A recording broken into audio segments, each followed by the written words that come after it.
Visakha steel plant మూత దిశగా అడుగులు వేస్తుందా? త్వరలో మూతపడనుందా అంటే అవుననే సమాధానం వినిపిస్తోంది. ప్లాంట్ లో ఉత్పత్తి గణనీయంగా పడిపోవడంతో అనుమానం బలపడుతోంది. సరిగ్గా ఎన్నికల వేళ ఇలా జరుగుతుండటంపై కార్మిక వర్గాల నుంచి ఆందోళన వ్యక్తమవుతోంది.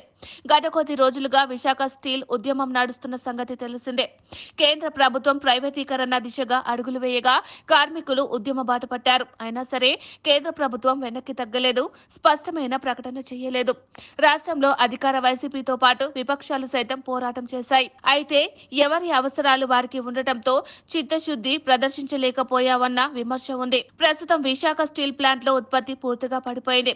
రోజుకు దాదాపుగా 16,000 నుంచి 18,000 టన్నుల ఉత్పత్తి చేసే స్టీల్ ప్లాంట్ లో ప్రస్తుతం 6 టన్నుల ఉత్పత్తి మాత్రమే జరుగుతోంది. ప్లాంట్ కి రోజుకు 9,000 టన్నుల కోకింగ్ ఓవెన్ అవసరం. కానీ కేవలం 4,000 టన్నులతోనే ప్రస్తుతం నడుపుతున్నారు. అటు బ్యాటరీలు సైతం డౌన్ అవుతున్నాయి. ఉక్కులో ఇంధనంగా ఉపయోగించే గ్యాస్ కు ఉత్పత్తి కూడా గణనీయంగా తగ్గుముఖం పడుతుంది. అయితే ఈ పరిణామాలన్నీ కార్మికులకు ఆందోళనకు గురి చేస్తున్నాయి.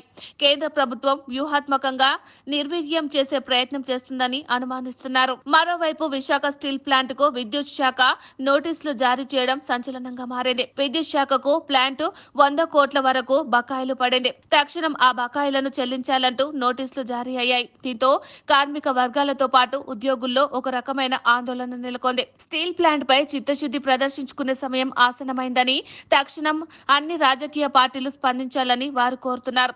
మరోవైపు స్టీల్ ప్లాంట్ విషయంలో రాజకీయ పార్టీలన్నీ మౌనం దాల్చాయి. అటు అధికార పక్షంగా ఉన్న వైసీపీ, బీజేపీతో టీడీపీ కలవటాన్ని అడ్వాంటేజ్ గా తీసుకుంటోంది. తాను ఒక అధికార పక్షమని గుర్తు లేకుండా వ్యవహరిస్తోంది. స్టీల్ ప్లాంట్ అంశాన్ని రాజకీయంగా వాడుకోవాలని భావిస్తోంది. భాగస్వామ్య పక్షమైనందుకు టీడీపీ దీనిపై బీజేపీని నిలదీయాలని డిమాండ్ చేస్తోంది. మొత్తానికైతే ఎన్నికల ముంగట స్టీల్ ప్లాంట్ అంశం మరోసారి హాట్ టాపిక్ గా మారింది. మరి ఇది ఎంతవరకు తీసుకెళ్తుందో చూడాలి.